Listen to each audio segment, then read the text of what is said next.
मैं शपथ लेती हूँ कि विद्यार्थी मेरा धर्म है। मानवता की सेवा करना मेरा परम लक्ष्य है। राष्ट्र की उन्नति में मैं सदा तत्पर रहूंगी। अपने कर्तव्य मार्ग पर आगे बढ़ते हुए एक स्वच्छ, सुंदर तथा भ्रष्टाचार मुक्त मैं भारत का निर्माण करूंगी। जय हिंद। तो हम लोग जो है अध्ययन कर रहे थे संविधान में मूल अधिकार, मूल अधिकारों का अध्ययन कर रहे थे। एक बार फिर से जो है फटाफट रिवाइज करते हैं, फिर हम लोग आगे बढ़ते हैं। संविधान के भाग 1 में हम लोगों ने क्या पढ़ा था? राज्य और उसके क्षेत्र, संघ क्षेत्रों के बारे में। और भाग 2 में नागरिकता।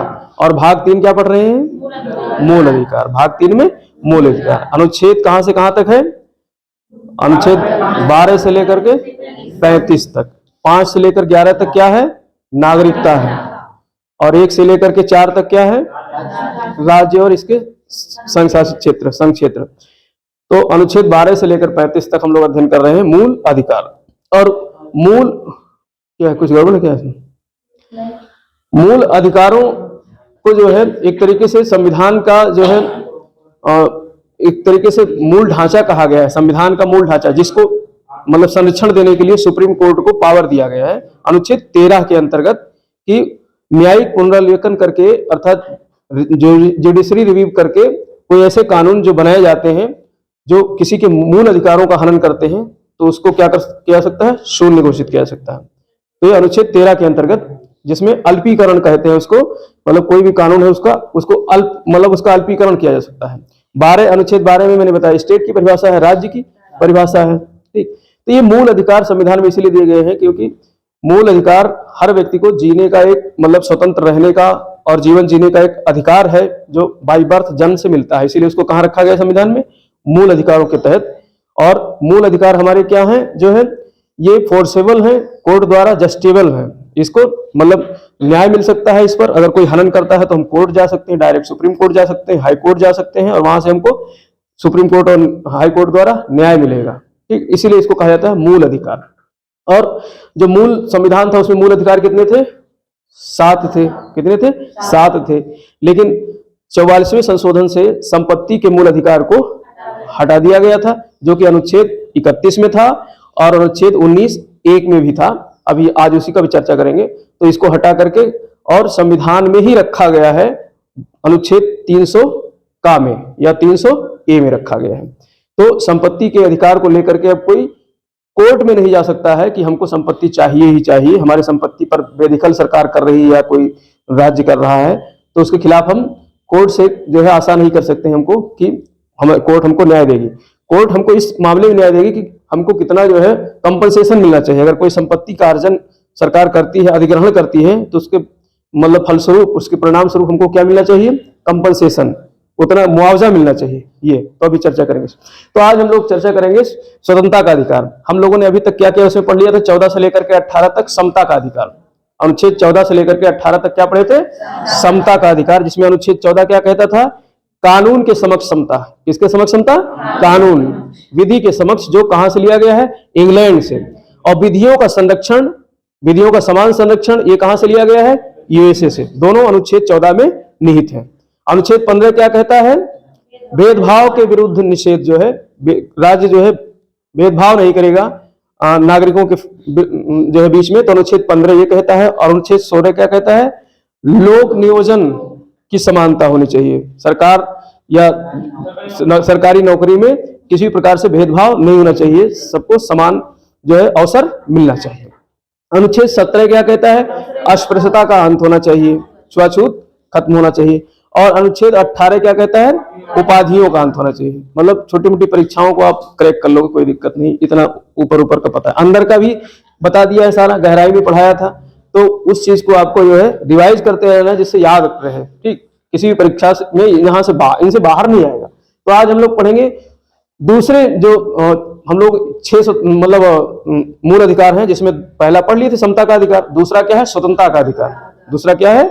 स्वतंत्रता का अधिकार, राइट टू फ्रीडम, जो कि अनुच्छेद 19 से लेकर के अनुच्छेद 22 तक है। अनुच्छेद 19 से 22 तक है। तो इसमें इसको कहते हैं राइट टू फ्रीडम, स्वतंत्रता का अधिकार। और स्वतंत्रता का अधिकार जो अनुच्छेद 19 है, ये बहुत ही मूल अधिकार है, बहुत ही महत्वपूर्ण अधिकार है। ये इसीलिए इस अधिकार को कहा जाता है कि ये बैकबोन है संविधान का। क्या है? रीढ़ की हड्डी। संविधान के रीढ़ की हड्डी इसको कहा गया है। मतलब अब जब पूरा संविधान पढ़ लोगे तो एक हम स्ट्रक्चर बनाएंगे कि संविधान किस तरीके से ढांचे पे खड़ा है, उसका ढांचा क्या है, मौलिक ढांचा क्या है, फिर उसके बाद में रीढ़ की हड्डी ये हो गई, तभी तो खड़ा है संविधान। एक मतलब आदमी की चित्र इमेजिन करोगे और पूरा संविधान उनको समझ में आ जाएगा, उसके हाथ पैर क्या है, ठीक है, उसकी आत्मा क्या है, सब धीरे धीरे समझते जाओगे। ठीक, तो एक मतलब पूरे संविधान को हम एक मानविकीकरण कर सकते हैं, मानव की तरीके से उसका हम मानविकीकरण संविधान का कर सकते हैं। तो अभी यहाँ समझ गए कि इसको बैकबोन ऑफ कॉन्स्टिट्यूशन कहा जाता है। स्वतंत्रता को जो है खास करके 19 वाले जो है अनुच्छेद को क्या कहा जाता है?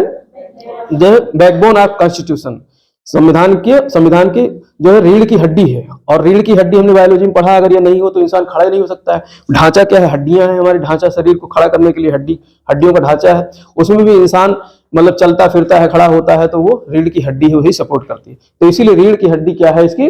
जो है अनुच्छेद 19 है। तो प्रश्न कभी कभी यहां से आ जाता है कि संविधान की रीढ़ की हड्डी किसको कहा गया है? अनुच्छेद 19 को कहा गया है।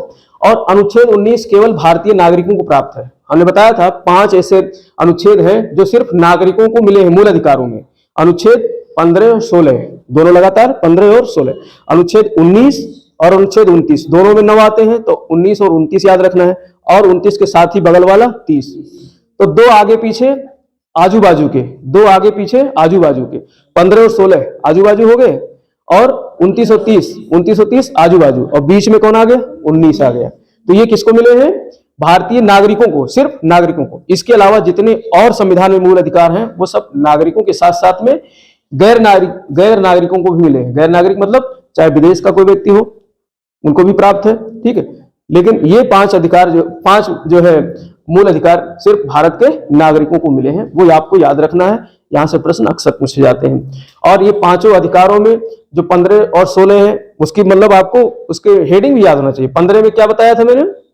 भेदभाव से निषेध, और 16 में लोक नियोजन अवसर की समानता 16, और 19 पढ़ ही रहे हैं हम लोग, स्वतंत्रताएं, 6 प्रकार की स्वतंत्रताएं हैं जो है अनुच्छेद 19 में, और 29 30 आगे पढ़ेंगे। तो अनुच्छेद 19 हम लोग पढ़ते हैं। अनुच्छेद 19 में 6 प्रकार की स्वतंत्रताएं हैं। जिस तरीके से मूल संविधान में 6 प्रकार की क्या है? मूल अधिकार है, उसी तरीके से अनुच्छेद 19 में क्या है? 6 प्रकार की स्वतंत्रताएं हैं, फ्रीडम्स हैं, नागरिकों को मिले हुए हैं। अब यहां हम नागरिक शब्द कहेंगे। देखो, व्यक्ति शब्द अगर मैं कहता हूं तो व्यक्ति में सभी आ जाएंगे। व्यक्ति में कौन कौन आ जाएंगे? सभी। और यहां पर व्यक्ति का मतलब कभी कभी कुछ ऐसे अधिकार भी हैं जो संगठन को मिले हुए हैं, संस्थान को मिले हुए हैं, उनको भी व्यक्ति मानता है, उनको भी संविधान व्यक्ति मानता है। बड़े इसीलिए देखो, संविधान की भाषा ऐसी लिखी है कि अगर सही आप किताब पढ़ोगे तो समझ ही नहीं पाओगे। उसको समझने के लिए इसीलिए थोड़ा बहुत कानून का ज्ञान होना चाहिए, तभी संविधान को आप समझ सकते हो। इतना थोड़ा कठिन शब्द बनाकर चले गए, अंग्रेजी और हिंदी में भी बहुत उल्टे सीधे शब्द डाल के चले गए हैं। तो इसीलिए उसको आसान बनाने के लिए हम लोग समझाते हैं अच्छी तरीके से। और नहीं तो अगर कठिन बनाकर नहीं गए होते तो वकीलों को कौन पूछता? फिर तो अपना खुद ही जो है अपना लड़ाई खुद लड़ लेते जाकर के, सब कोर्ट में जाकर के, और खुद वकील बन जाते हैं। तो अगर सब डॉक्टर हो जाए तो डॉक्टर का पेशा बंद हो जाए, और सब जो है कानून जानने लगे तो जो है वकीलों का पेशा बंद हो जाएगा। इसलिए बड़े कठिन शब्द इसमें डाले गए थे जिससे कि सब जान ना पाए। लेकिन आजकल पब्लिक धीरे धीरे करके सीख रही है सब चीज, कहीं ना कहीं से जानकारी मिल जाती है, तो सब सरल होता चला जाता है। ठीक, तो इस तरीके से अनुच्छेद 19 में 6 स्वतंत्रताएं अभी हैं, लेकिन मूल संविधान में 7 स्वतंत्रताएं थी। मूल संविधान में कितनी स्वतंत्रताएं थी? 7। तो यहाँ पर कंफ्यूज नहीं होना है। मूल संविधान में 7 मूल अधिकार थे। 7 क्या थे? मूल अधिकार थे। ठीक है, और उसी प्रकार से आर्टिकल 19 जो इसी मूल संविधान का ही क्या है? एक हिस्सा है। उसमें भी कितने स्वतंत्रताएं थी? 7 स्वतंत्रताएं थी। और 44वें संशोधन के द्वारा एक स्वतंत्रता का हनन कर दिया गया, एक स्वतंत्रता को समाप्त कर दिया गया, तो बाकी कितनी बची? 6। तो अब यहाँ पर प्रत्येक स्वतंत्रताओं का हम लोग अध्ययन करेंगे। जैसे पहली स्वतंत्रता कहती है, अब ये अनुच्छेद 15(1) जैसे आप लिखते हो ना परीक्षा में हेडिंग डाल करके, 15 प्रश्न नंबर 15, अब उसमें लिखते हो मतलब पॉइंट वाइज लिखते हो तो ब्रैकेट में लिखते हो तो एक पॉइंट डाला, फिर एक में भी जो है उसका जो है सब पॉइंट बनाते हो, ABC लिखते हो। तो ऐसे ही संविधान में भी लिखा गया है। अनुच्छेद 19 को हेडिंग डाल दिया गया, क्या है, 6 स्वतंत्रताएं, हेडिंग डाल दिया गया 6 स्वतंत्रताएं। अब अनुच्छेद 19 में भी अनुच्छेद 19 एक डाला गया, हेडिंग एक डाला गया, अनुच्छेद 19 एक। अब अनुच्छेद 19 एक में ही डाल दिया गया ABCDEFG, ठीक है, ये डाल दिया गया और उसमें लिख दिया गया 6 स्वतंत्रताएं। 7 स्वतंत्रता लिखा गया था मूल संविधान, तो ABCDEFG इस तरीके से 7 स्वतंत्रताएं लिख दी गई। ठीक, तो ऐसे ही ये अनुच्छेद 1 में है, स्वतंत्रताएं कहां है, अनुच्छेद 19 एक में है, अनुच्छेद 19 एक में है। और अनुच्छेद 19 एक के ही सब क्लॉज में, ये तो क्लॉज हो गया, ये तो आर्टिकल हो गया, 19 क्या हो गया, आर्टिकल हो गया, ये क्लॉज हो गया, ये क्या हो गया, उप क्लॉज हो गया, सब क्लॉज हो गया। तो ABCDEFG ये 7 हो गए। अब इसमें जैसे पहला कहता है अनुच्छेद 19 एक का एक कहता है वाक और अभिव्यक्ति की स्वतंत्रता। वाक मतलब बोलना, ठीक है, अभिव्यक्त करना, अपने विचारों को प्रकट करना, अभिव्यक्त करना, तो बोलने की स्वतंत्रता है। हमको क्या है, बोलने की आजादी है। अब बोलने की आजादी अगर नहीं होती तो फिर हम यहाँ बैठ करके किसी की बुराई कर रहे हैं, सरकार की कर रहे हैं, किसी कर रहे हैं, तो दिक्कत हो जाती ना। हमको सरकार जो है तुरंत अरेस्ट करवा लेती कि तुम हमारे खिलाफ क्यों बोल रहे हो, हम किसकी बदौलत बोल रहे हैं, इसी अनुच्छेद 19 एक के अंतर्गत ही हम बोल रहे हैं। हमको स्वतंत्रता मिला हुआ है, अभिव्यक्ति की आजादी मिली हुई है, हमको कोई भी विचार हम रख सकते हैं। बस ये है कि विचार कैसा होना चाहिए, युक्तियुक्त होना चाहिए, मतलब रीजनेबल विचार होने चाहिए। ऐसा नहीं कि अभी इसका भी हनन होता है, स्वतंत्रताओं का भी हनन होता है, उसका भी आधार बताएंगे। तो पहले अभी इन 6 स्वतंत्रताओं को आप समझ लो। ए में कहा गया है वाक और अभिव्यक्ति की स्वतंत्रता। अब जब आप बोलना सीख जाओगे तो फिर सम्मेलन करोगे कि नहीं, सभा करोगे कि नहीं। तो बी नंबर पे क्या है, सभा और सम्मेलन। बोलोगे अकेले थोड़े नहीं बोलोगे, सभा के सामने बोलोगे। ठीक, याद करने का तरीका बता रहा हूं। सभा और सम्मेलन में बोलने का जो है बोलोगे। फिर जब सभा सम्मेलन करोगे तो सी नंबर पे क्या कहा गया है, संगठन बना लो। उसी में से कुछ लोग आपके साथ आ जाएंगे और साथी में आए हुए सभी लोग क्या करोगे, आप संघ बना लोगे। कहोगे भैया हम एक पार्टी बनाते हैं, इतने लोग हमारी विचारधारा के, हमारे विचार से सहमत है, तो हम क्या करते हैं, संगठन बना लेते हैं। और जब संगठन बना लोगे तो कहोगे चलो भैया भ्रमण करते हैं, भारत का क्या करते हैं, भ्रमण करते हैं और प्रचार प्रसार करते हैं अपनी पार्टी का। जो पार्टी हमने बनाया है उसका क्या करते हैं, संचरण करते हैं। जाकर के क्या करते हैं, अबाध संचरण कहते हैं इसको, संविधान की भाषा में लिखा है जो है, भारत और भारत के राज्य क्षेत्र में कहीं भी निर्बाध या अबाध संचरण, अर्थात घूमने की आजादी पूरे भारत में। ऐसा थोड़े नहीं है कि आप उत्तर प्रदेश के हो तो महाराष्ट्र नहीं जा सकते हो, पूर्व उत्तर भारत में नहीं जा सकते हो, सिक्किम नहीं जा सकते, सब जगह कहीं भी जाओ। तो घूमने की आजादी, संघ बना लिया तो संघ के साथ चल दिए, क्या जो है फकीरा चल फकीरा घूमने चल दिए। तो घूमने की आजादी है भारत के कई क्षेत्र में। अब जब घूमने जाओगे तो वहां मान लो पसंद आ गए, हम घूमते घूमते गोवा पहुंच गए और गोवा हमको अच्छा लगने लगा, तो वहां पर पहले तो किराए पे रहने लगे। पहले क्या, किराए, तो क्या हो गया, बसने की आजादी, हमको क्या होगी, बसने की। फिर यहीं पे कहा कि भैया कब तक किराए पर रहोगे, जमीन खरीदना है, तो संपत्ति का भी अधिकार दे दिया। किसका अधिकार दे दिया, संपत्ति। भाई किराए कब तक रहोगे, मकान खरीद के बना लो, तो संपत्ति का अधिकार दे दिया गया एफ के अंतर्गत, अनुच्छेद 19 एक एफ के। और उसके बाद में जब वहां पर आप बस जाओगे तो फिर कोई ना कोई व्यवसाय करोगे, पेट भरना है ना, तो पेट भरने के लिए कोई ना कोई व्यवसाय होना चाहिए, आजीविका होना चाहिए। तो हमको काय का स्वतंत्रता मिली है, आजीविका, कोई भी व्यापार करने का अधिकार मिला। तो ये 6-7 प्रकार की क्या हो गई, स्वतंत्रताएं हो गई, ABCD। लेकिन यहां पर जो संपत्ति अर्जन का अधिकार था, आप कहीं बसने गए फिर वहां आपने संपत्ति खरीद ली, तो संपत्ति खरीद सकते हो, लेकिन उसे जो है अब मौलिक अधिकार से हटा दिया गया है। इसको क्या कर दिया गया, यहां से हटा दिया गया। संपत्ति के मौलिक अर्जन अधिकार को मूल अधिकार से हटा करके इसको डाल दिया गया, संविधान में ही डाला गया है। तो ये संवैधानिक अधिकार है हमारा, लेकिन हम मूल अधिकार के तहत कोर्ट नहीं जा सकते कि अब इसे हटा करके डाल दिया गया अनुच्छेद 300 का में, अनुच्छेद 300 का में या अनुच्छेद 300 ए में। और कौन से संशोधन में, 44वें संवैधानिक संशोधन 1978 में। इसको हटा करके यहां से कहां डाल दिया गया, 300 ए में या 300 का में। और एक अनुच्छेद 31 पूरा हाई है, ये तो खरीदने का है, मतलब हम कहीं गए तो संपत्ति खरीद ले, अर्जन कर ले, तो इसको 19 जो है आपका एफ में रखा गया, 19 एक एफ में रखा गया। तो प्रश्न एक बार आया है कि संपत्ति अर्जन का अधिकार जो था पहले मूल अधिकार में, वो कौन सी जो है अनुच्छेद में था, तो इनमें से सब दे देगा, अनुच्छेद 1A, अनुच्छेद 1B, अनुच्छेद 1E, अनुच्छेद 1F दे देगा। अब कहोगे तो इसी में था, कंफ्यूज हो जाओगे कौन से नंबर पे था, तो नंबर सारे याद होने चाहिए आपको, सीरियल नंबर सारे याद होने। तो एफ में था। अब काखा गागा हम छोड़ मारो गोली, अंग्रेजी में तो रहता ही है पेपर, तो ये याद रखो ABCD। ठीक, तो एफ में था और संपत्ति का अर्जन का अधिकार इसको हटा करके कहां डाल दिया गया, जो है 300A में 44वें संवैधानिक संशोधन में। और उस समय मोरारजी देसाई, देसाई नहीं देसाई, देसाई जो माचिस को हम लोग देसाई बोलते थे ना, तो मोरारजी देसाई उस समय क्या थे, प्रधानमंत्री थे। तो उनके समय में ये संशोधन हुआ था। तो कभी कभी प्रश्न यहाँ से भी आ जाता है, 44वें संवैधानिक संशोधन के समय प्रधानमंत्री कौन थे, तो मोरारजी देसाई जी थे। ठीक, तो संपत्ति के अर्जन को हटा करके डाल दिया गया वहां। तो अब इस तरीके से कितने बचे, 6 स्वतंत्रताएं बची। वाक एवं अभिव्यक्ति की स्वतंत्रता, सम्मेलन की स्वतंत्रता, संघ या संगठन बनाने की स्वतंत्रता, संचरण की स्वतंत्रता, भारत में कहीं भी घूमने की स्वतंत्रता, ठीक है, वहां बस जाने की स्वतंत्रता, और छठवां क्या हो गया, व्यापार जो है करने की, आजीविका कमाने की स्वतंत्रता। इसे तो हटा दिया गया है, संपत्ति का अर्जन हटा दिया। लेकिन आपको ध्यान होना चाहिए, पता होना चाहिए कि ये है, अगर पूछता है कि वर्तमान में मतलब कितनी स्वतंत्रताएं मिली हैं, तो 6। अब 6 स्वतंत्रताएं हो गई, और 6 ही क्या है हमारे मूल, मतलब 6 मूल अधिकार नहीं, 6 ग्रुप है, समूह है। मूल अधिकारों का समूह कितना है, 6। भाई मूल अधिकार तो 12 से लेकर के पूरा 35 तक है, तो उसमें कई अनुच्छेद हैं। लेकिन एक जो समूह, जो ग्रुप बनाया गया है, वो कितने कैटेगरी की में, श्रेणी कितनी है, 6 श्रेणी है। और 6 श्रेणी, और यहाँ स्वतंत्रताएं कितनी है, 6 है। स्वतंत्रताएं भी कितनी है, 6 है।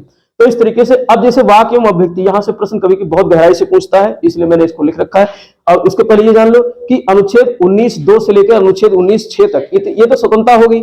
अब इसके 19(2) से लेकर 19(6) तक जो है कहा गया है कि आपकी स्वतंत्रता, अगर आप मान लो स्वतंत्र हो, तो ऐसा थोड़े नहीं कि दूसरे को जो है कुछ भी बकते रहो, कहीं खड़े होकर चौराहे पर उसको गलियाते रहो, अपमान करते रहो किसी का। अगर ऐसा कुछ करते हो तो आपकी स्वतंत्रता वहीं पर क्या कर दी जाएगी, सीमित कर दी जाएगी, खत्म कर दी जाएगी, आपकी स्वतंत्रता पर रोक लगा दिया जाएगा। तो यहां पर सीधे देखो, 1 में तो ये बात कही गई, लेकिन 2 से लेकर 6 तक बहुत लंबा विस्तार और उसकी एक्सप्लेनेशन दिया गया है, परिभाषा दी गई है कि आप क्या क्या अगर नहीं कर सकते हो। जैसे मान लो आपकी स्वतंत्रता से अगर किसी का अपमान हो रहा है, गरिया रहे हो, तो तुरंत आपकी अभिव्यक्ति की आजादी छीन ली जाएगी। ठीक है, और मान लो राष्ट्र की सुरक्षा ही दांव पर लग गई, आप भारत में रह रहे हो, भारत के नागरिक हो, नागरिकों को ही मिला है ये, और राष्ट्र की सुरक्षा जो है आपके बोलने से, मान लो आप आकर के यहाँ चिल्ला रहे हो पाकिस्तान जिंदाबाद, पाकिस्तान जिंदाबाद, और जो है हेल्प कर रहे हो आतंकवादियों की, इस तरीके से मतलब उसमें जाकर भाषण कर रहे हो, एक संगठन बना करके, संघ बना करके, कि जो है किस तरीके से हमको यहाँ जो है आतंकवादी गतिविधियां फैलाना है। तो ऐसा करोगे, और जैसे लग जाएगा कि ये तो राष्ट्र की सुरक्षा और जो है अखंडता और संप्रभुता के खिलाफ है, तो तुरंत आपकी जो अभिव्यक्ति की आजादी क्या कर ली जाएगी, छीन ली जाएगी, खत्म कर ली जाएगी, और आपको सजा भी हो सकती है। तो इस तरीके से राज्य की सुरक्षा को ध्यान में रखना है, और अखंडता एवं संप्रभुता, जो हमको भारत एक अखंड भारत है। अब मतलब भारत को खंडित करने की बात कर रहे हो, कहीं आप डिमांड कर रहे हो कि हम अलग से एक देश बनाएंगे, अलग से, भाई कहोगे कि 19(1) में जो है हमको स्वतंत्रता मिली हुई, कुछ भी बोलेंगे, तो चलो हम बकते हैं, कहते हैं चलो हम उत्तर प्रदेश एक अलग देश बनाएंगे, बक्कोगे, अखंडता वाली को लगा दी जाएगी कि आप अखंडता की बात कर रहे हो, भारत की अखंडता के खिलाफ जा रहे हो, उसको खंडित करने की बात कर रहे हो, आपको तुरंत पकड़ कर जेल में डाल दिया जाएगा। आप इसके खिलाफ कोर्ट नहीं जा सकते हो कि हमको स्वतंत्रता मिली, कुछ भी बोलने के लिए नहीं बोल सकते। ठीक, न्यायपालिका की अगर अवमानना कर रहे हो, न्यायपालिका ने जो अवमानना मतलब जो कानून बना दिया न्यायपालिका ने, उसका अनुपालन नहीं कर रहे हो, तो भी आपकी जो है स्वतंत्रता छीन ली जाएगी। मानहानि, अगर मान लो किसी की मानहानि हो रही है, मानहानि मतलब उसके अपमान कर रहे हो, वो तो बता ही दिया, जैसे गाली गलौज कर रहे हो, किसी का अपमान कर रहे हो, तो वहां पर भी है। विदेश का मैत्री संबंध अगर खराब हो रहा है, मान लो रूस के राष्ट्रपति भारत आए हैं, आप चिल्ला रहे हो रूस गो बैक, रूसी गो बैक, रूसी पीएम गो बैक, रूसी राष्ट्रपति गो बैक, नारा लगा रहे हो यहाँ पर, और भारत जो है वहां उससे व्यापार संतुलन की बात कर रहा है, कुछ फैक्ट्री लगाने की बात करने के लिए आमंत्रित किया है, तो हमारा मैत्री संबंध खराब होगा कि नहीं तुम्हारे अभिव्यक्ति की आजादी से, तो वहां भी आपको रोका जाएगा, आपकी अभिव्यक्ति की आजादी। तो विदेश की मैत्री संबंध नहीं खराब होना चाहिए। नैतिकता, अब नैतिकता की बात है, मतलब अब जैसे कह रहे हैं आवाज संचरण, कहीं भी संचरण है, कहीं भी घूम सकते हो, पता चला तुम किसी बेडरूम में घुस गए ठीक है, तो कहोगे हमको आजादी मिली है कहीं भी संचरण करने की, तो कहीं भी घुस जाए ऐसे ही, तो ऐसा नहीं घुस सकते हो भाई। तो नैतिकता का भी ध्यान रखना है। ठीक, कानून व्यवस्था, लॉ एंड ऑर्डर का ध्यान रखना है। तो कानून व्यवस्था का भी ध्यान रखना है। आपके बोलने से जो है या आपके संचरण से, आपके संगठन बनाने से कानून व्यवस्था नहीं खराब होनी चाहिए। अभी इसी के आड़ में जो है संघ और संगठन बनाने के लिए जैसे बहुत राजनीतिक पार्टियां बनती है, बहुत सारी कुछ बनती है, उसी में जो है कुछ ऐसे संगठन बन जाते हैं जो बाद में धीरे धीरे करके धार्मिक संगठन हो जाते हैं, फिर धार्मिक कट्टर हो जाते हैं, फिर वो जो है आतंकवादी गतिविधियों में लिप्त हो जाते हैं। तो ये सारी चीजें भी अगर पकड़ी जाती हैं कि इस तरीके से आपका जो है न्याय कानून व्यवस्था को खराब करने वाला जो है संगठन है, तो उसको भी खत्म किया जा सकता है और सारी संपत्ति जब्त की जा सकती है और सबको पकड़ करके जेल में डाला जा सकता है। तो ये सारी चीजें क्या, युक्ति युक्त निर्बंधन। अब ये देखो ये संविधान की भाषा है, युक्ति युक्त निर्बंधन। युक्ति युक्त मतलब रीजनेबल कारण होना चाहिए इसको, इस पे रोक लगाने का। ऐसा नहीं कि सीधे जो है आपकी स्वतंत्रताएं छीन ली जाएंगी, सीधे छीनी नहीं जा सकती। कोई ना कोई कारण होना चाहिए जो क्या हो, युक्ति युक्त होना चाहिए, रीजनेबल कारण होना चाहिए, जो इनमें से कोई ना कोई होना चाहिए, तभी आपकी स्वतंत्रताएं छीनी जा सकती हैं। ठीक, तो ये स्वतंत्रताएं छीनने की बात हो गई। अब इसमें से प्रश्न आते हैं वाक एवं अभिव्यक्ति की स्वतंत्रता। तो इसमें जैसे प्रेस की आजादी, प्रेस वाले, मीडिया वाले जो क्या है, उनको भी तो बोलने की आजादी है। वो मतलब न्यूज पे छाप रहे हैं, यानी प्रिंट मीडिया में कुछ भी लिख रहे हैं, चाहे सरकार के खिलाफ लिख रहे हो, चाहे किसी जो है किसी की बुराई के बारे में लिख रहे हैं, तो उनको आजादी मिली तभी तो लिख रहे हैं। नहीं तो अगर मान लो अभी हम लोग पढ़ रहे थे वर्नाकुलर प्रेस एक्ट और इतिहास वगैरह में पढ़े ना, वहां पर जैसे देखे अंग्रेजों के खिलाफ कुछ छापा गया, तुरंत जो है कानून ला करके और उनको जब्त कर लिया गया। ठीक है, उनके पेपर को जब्त कर लिया गया, पकड़ करके उनको जेल में डाल दिया गया। जो है कितनी बार तिलक जी जेल गए हैं इस चक्कर को लेकर के। तो वहां पर आजादी नहीं थी, लेकिन यहाँ पर क्या है, हमको जो है एक्सप्रेस करने की अपने विचारों को, चाहे लिख करके, चाहे बोल करके, टीवी में बोले, यूट्यूब में बोले। अब तो प्लेटफॉर्म बहुत है सोशल मीडिया के, यूट्यूब में बोलो, ट्विटर में बोलो, और चिटिर पिटिर कौन कौन से आते हैं, च्यू में वो सब तुम लोग डालते रहते हो, क्या है टिकटॉक क्या है, तो उनमें बोलो, कुछ भी बोलो। ठीक, तो वो सब जो है क्या है, सब प्रेस ही तो है। मतलब उसमें जो है अभिव्यक्ति की आजादी है, किसी भी रूप में जो है व्यक्त कर सकते हो अपनी जो है बातों को, तो प्रेस की आजादी।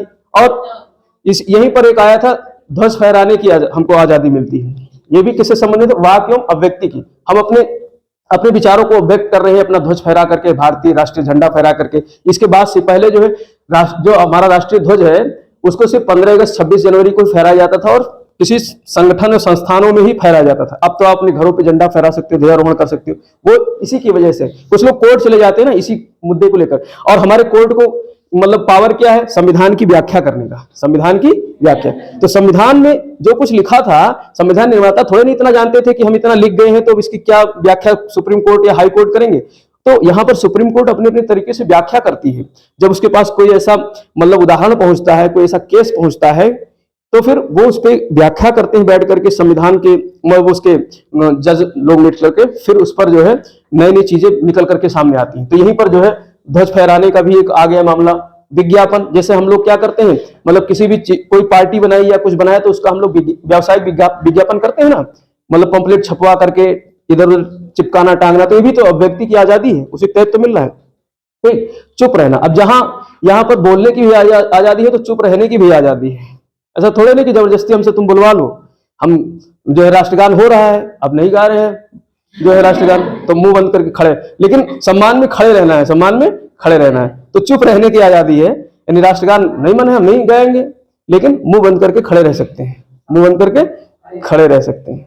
ठीक, तो चुप रहने की भी आजादी है। मौन, इसीलिए जो है मौन धारण करते हैं। जब कोई मर जाता है तो उसके जो है श्रद्धांजलि में हम लोग क्या करते हैं, मौन धारण करते हैं। तो ये सब हमको आजादी मिली है, कहां से, चुप रहने की आजादी। तो जहां हमको बोलने की आजादी है, वहीं पर हमको चुप रहने की भी आजादी है। अब जैसे राष्ट्रगान है, अब राष्ट्रगान का हालांकि एक बार मैंने बताया भी था, पूरा राष्ट्रगान जो रविन्द्रनाथ टैगोर जी ने लिखा था, अगर उसको पूरा एनालिसिस करें तो पूरा ये निकल करके आता है कि उन्होंने सिर्फ अंग्रेजों की तारीफ में लिखा था उस राष्ट्रगान को। लेकिन उस राष्ट्रगान में पूरा भूगोल है, पूरा क्या है, भूगोल है। एक बार बताया भी था, पूरे भारत के जितने राज्य क्षेत्र हैं, सारे राज्य क्षेत्रों को समाहित करके उसमें गिनाया गया है। ठीक, तो एक तरीके से, लेकिन कुछ चीजों से परिवर्तन करने की जरूरत थी, क्योंकि उस समय अंग्रेजों की जो है गुणगान गाने के लिए उसको गाया गया था, लिखा गया था रविन्द्रनाथ टैगोर जी को ने, तभी तो उनको नोबेल पुरस्कार मिला था साहित्य का, 1913 में मिला था साहित्य का नोबेल पुरस्कार रविन्द्रनाथ टैगोर जी को। अगर वो गुणगान नहीं करते भाई तो फिर मुश्किल था मिलना। तो इस तरीके से जो है उस समय, तो बहुत लोग नहीं इस चीज को जो समझते हैं, राष्ट्रगान के समय खड़े हो जाते हैं कि भाई अभी अब हम गुलाम थोड़े नहीं है, अंग्रेजों की गुणगान करेंगे। तो अब जो है, लेकिन फिर भारत के जो है राज्यों के बारे में से चर्चा की जाती है। तो और इसी प्रकार से विदेश, एक बार सोनिया गांधी की वो थी, क्या नाम है, जेठानी, मेनका गांधी, जेठानी की दौरानी है, जेठानी सर, संजय गांधी और राजीव गांधी दोनों भाई भाई थे कि नहीं। तो राजीव गांधी की पत्नी सोनिया गांधी और संजय गांधी की पत्नी मेनका गांधी, मनेका गांधी वैसे शुद्ध है, मेनका गांधी, जिनके पुत्र हैं अरुण गांधी, और सोनिया गांधी के पुत्र हैं राहुल गांधी। ठीक, वो बीजेपी में है, मनेका गांधी किसमें है, बीजेपी में है, और सोनिया गांधी तो कांग्रेस का ही है उनका। ठीक, तो वो एक बार विदेश गई थी, तो उनका शायद पासपोर्ट वगैरह जब्त कर लिया गया था, तो उनके वकील जो है इसी मैटर को लेकर के चले गए थे कोर्ट, तो वहीं पर आ गया था क्या, विदेश जाने का। तो किसी को विदेश जाने से नहीं रोका जा सकता है, अगर यह भाई ये भी हमारी मतलब अभिव्यक्ति की आजादी है, तो विदेश जाने का भी अधिकार यहाँ पर है। अब ऐसा थोड़े नहीं, अब आप चले जाओ सरकार के पास, कोई पैसा दो हमको विदेश जाना है, क्योंकि विदेश जाने की आजादी हमको मिली हुई है तो ऐसा नहीं होगा। ठीक, इंटरनेट प्राप्त, अब इंटरनेट प्राप्त ये भी एक मुद्दा आया भाई। जब कश्मीर में अभी क्या हुआ था कि कश्मीर को जो है, जब 2019 में कश्मीर को उससे राज्य का दर्जा छीना जा रहा था और उसे जो है केंद्र शासित दर्जा में परिवर्तित किया जाने लगा, तो उस समय वहां पर जो वहां के लीडर्स थे, जो फारूक अब्दुल्ला और जो है महबूबा मुफ्ती, इन सबको क्या कर दिया गया, नजरबंद, अरेस्ट, होम अरेस्ट कर दिया गया, और इंटरनेट की सेवाएं बाधित कर दी गई, इंटरनेट की सेवाएं बंद कर दी गई कि कोई भी मिसयूज ना हो। जैसे अभी क्या होता है कि कहीं भी कुछ होगा, दंगा बवाल होगा, तो हम लोग क्या करते हैं, तुरंत व्हाट्सएप पे ठटर पटर करने लगते हैं, इधर उधर भेजने लगते हैं मैसेज ना। तो उससे क्या होता है कि कम समय में जो मतलब ऐसे प्रदूषित चीजें होती हैं जल्दी फैल जाती हैं, अच्छी चीजें नहीं फैलेंगी लेकिन गलत चीजें तुरंत फैल जाती हैं। तो उसके फिर क्या होता है, फिर पूरे मतलब देश में राष्ट्रव्यापी हड़ताल आंदोलन शुरू हो जाते हैं। तो इसलिए इंटरनेट को बंद कर दिया गया था कश्मीर में। तो वहां का कोई बंदा चला गया होगा, वाक और अभिव्यक्ति की आजादी को लेकर के कोर्ट, तो सुप्रीम कोर्ट ने कहा कि भैया इंटरनेट प्राप्त करने की भी आजादी है। तो इंटरनेट तो भाई अब बहुत सारी चीजें, जैसे मतलब बिजली का बिल जमा करना है, पढ़ना है ऑनलाइन, सब कुछ तो बिना इंटरनेट के थोड़े नहीं होगा। तो इसलिए कोर्ट ने व्याख्या करते हुए कहा कि वाक और अभिव्यक्ति में अब इंटरनेट प्राप्त करने की भी आपको स्वतंत्रता है, उसे आपको लेने का हक है। अगर आपको आपके गांव में इंटरनेट की व्यवस्था नहीं तो आप कोर्ट चले जाओ, कोर्ट आपको इंटरनेट की व्यवस्था उपलब्ध कराएगी, फ्री नहीं, मतलब जो वहां सुविधा दे दी जाएगी, फिर आप रिचार्ज कराओ। ठीक है, तो ये व्यवस्था भी इंटरनेट प्राप्त करने का, जानने का अधिकार, सरकार क्या कर रही क्या नहीं कर रही, तो जानने का अधिकार यहीं से आ गया है। क्या जो है आरटीआई, जिसको कहते हैं आरटीआई ही तो है, राइट टू इंफॉर्मेशन, जानने का अधिकार। तो वो जानने का अधिकार भी अभिव्यक्ति में ही, प्रदर्शन और धरना करने का भी अधिकार है, हमको प्रदर्शन और धरना भी कहीं कर सकते हैं अगर कुछ करना है कहीं पे किसी के खिलाफ। लेकिन ये सब कैसे होने चाहिए, युक्त युक्त होना चाहिए, ऐसा नहीं कि हथियार लेकर के प्रदर्शन कर रहे हैं। ठीक, तो ये सारी चीजें क्या है, जो है ये वाक और अभिव्यक्ति की स्वतंत्रता के अंतर्गत ये सारी चीजें आती है। ठीक, अब इसमें जैसे सभा और सम्मेलन है दूसरा।